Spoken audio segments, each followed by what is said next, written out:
दोस्तों नमस्कार। Colonel Ajay, CEO Ajay astro money group first global astro finance digital channel से आपसे मुखातिब होता हूं।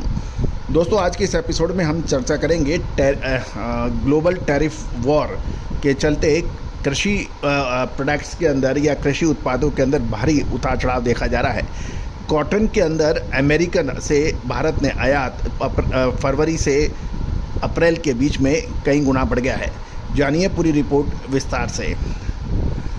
दोस्तों अजय एस्ट्रो मनी गुरु देश का पहला चैनल है जो 42 कमोडिटीज 5 मार्केट पर लगातार अपडेट और विश्लेषण आप तक प्रस्तुत करते हैं। दोस्तों कॉटन जो कि सफ़ेद सोने के रूप से भी प्रचलित नाम है और इसकी सही समय पर तेज़ी और सही समय पर मंदी के अग्रिम अनुमान लगातार हम आपको देते हैं। दोस्तों आज चाहे आप जिनर हैं, स्पिनर हैं या टेक्सटाइल वीवर हैं या फिर आप कॉटन सीड ऑयल यानी बिनोला के व्यापारी हैं या फिर कपास खली के, हमारी अग्रिम विश्लेषण पूरे देश में तहलका मचाया हुआ है। आप भी अग्रिम विशेष रिसर्च रिपोर्ट प्राप्त कर सकते हैं अपने व्यापार के, जो आपके व्यापार वृद्धि में सहायक सिद्ध हो सकती है। जानिए पूरी रिपोर्ट विस्तार से। दोस्तों कहा जा रहा है कि ग्लोबल टैरिफ वॉर अमेरिका में गिरती कीमतें और दक्षिण एशियाई देशों में बढ़ती मांग के कारण पिछले कुछ महीनों में अमेरिका से लंबे स्टेपल कॉटन का निर्यात भारत में काफ़ी बढ़ गया है।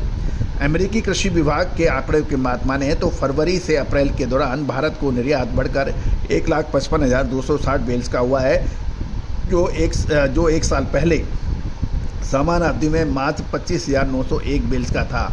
20 फरवरी को समाप्त हुए सप्ताह में निर्यात 2.5 वर्ष के उच्चतम स्तर पर पहुंच गया है। यह वृद्धि अमेरिका और चीन के साथ बीच बढ़ते हुए तनाव के कारण चीन को अमेरिकन कॉटन निर्यात में भारी गिरावट दर्ज हुई है और गौरतलब है कि चीन अमेरिकी वस्तुओं पर 125 टैरिफ लगाएगा, जो पहले के घोषित 84% से अधिक है। यानी चीन भी अब अमेरिका से होने वाले आयात के ऊपर भारी टैरिफ लगा रहा है। गौरतलब है कि चीन से मांग में गिरावट के कारण टेक्सास और अन्य क्षेत्रों में उगाई जाने वाली अच्छी क्वालिटी वाली कॉटन अब भारत के बाजार में उपलब्ध अधिक हो सकती है। अल्टरनेटिव ऑप्शन के शोध और प्रौद्योगिकी प्रमुख जस्टिन कॉर्डविल ने कहा कि इसके साथ ही चीन को होने वाले निर्यात में भी गिरावट आने की उम्मीद लगाई जा रही है। भारत चीन के बाद दुनिया का सबसे दूसरा बड़ा कॉटन उत्पादक राष्ट्र माना जाता है और दुनिया के सबसे बड़े कॉटन धागा और निर्यातकों में से एक है। हालांकि पैदावार की गिरावट के कारण देश में हाल में ही फाइबर के शुद्ध निर्यातकों से शुद्ध आयातक बदल गया है। भारत मुख्य रूप से अमेरिका से लंबे लॉन्ग स्टेपल कॉटन का आयात करता है, जिस पर 10% का जिस पे 10% की शुल्क में छूट है, जबकि छोटे स्टेपल कॉटन पर 11% की इंपोर्ट ड्यूटी है। गौरतलब है कि अमेरिकन लॉन्ग स्टेपल अपनी क्वालिटी और बेहतर फाइबर क्वालिटी के कारण कई भारतीय खरीदारों के लिए लागत प्रभावी बना हुआ है। कॉटन एसोसिएशन ऑफ इंडिया ने इस वर्ष कॉटन उत्पादन का अनुमान 2,50,000 बेल्स घटाकर 301 लाख बेल कर दिया है, जो 2023-24 सीजन से 7.84% की गिरावट दिखा रहा है। इस वर्ष न्यूयॉर्क करेंसी वायदे में लगभग 5% की गिरावट भारतीय करेंसी में भी देखी गई है। केंद्रीय कॉटन अनुसंधान संस्थान की बात माने तो भारत इस वर्ष 25 लाख बेल्स कॉटन की कमी का सामना करना पड़ सकता है, जिसका की शॉर्टकमिंग आयात को बढ़ाकर पूरा किया जा सकता है।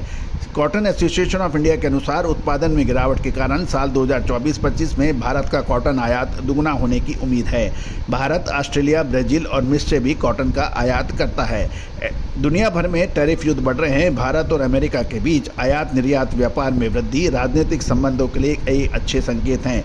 दूसरी ओर यदि आयात बढ़ता है तो भारतीय कॉटन किसानों को कम कीमतों का सामना करना पड़ सकता है और देश में खरीफ सीजन के लिए कॉटन की बुआई पर इसका असर पड़ सकता है। दोस्तों आप सभी को आज गुड फ्राइडे है और आज हम ईसा मसीह को याद करते हैं। दोस्तों विशेष जानकारियाँ लगातार अपडेट के लिए चैनल को सब्सक्राइब करना बिल्कुल ना भूलें। All the very best, good luck, happy trading.